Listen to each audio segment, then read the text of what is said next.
ফুলের হাতে। এইভাবে গড়ে উঠল একটা বাঙালি মহল্লা।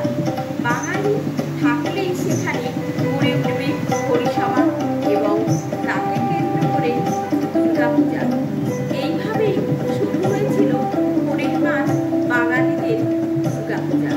পরিষেবার পত্তন হয়েছিল পাথুরে মাটির উতরাইয়ের একটা সমতল জায়গায়।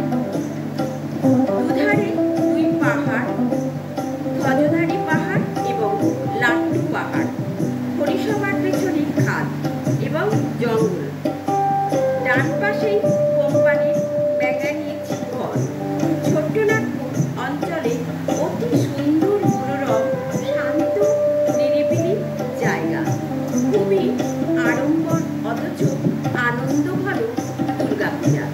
পরিষেবার মণ্ডপে আটচালা ঠাকুর, পাশেই ছোট্ট ছোট দুটো ঘরে টোকাটাতে থাকত পূজার সামগ্রী এবং আরেকটা ঘরে রান্না হতো লুচি, মুড়ি এবং ভোগের প্রসাদ।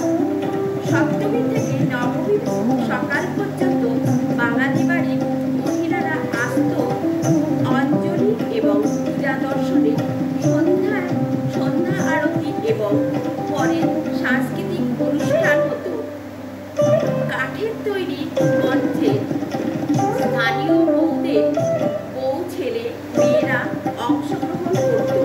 যে যা পারত, নাচ, গান, আবৃত্তি, নাটক, হাস্যকৌতুক পরিবেশন করত।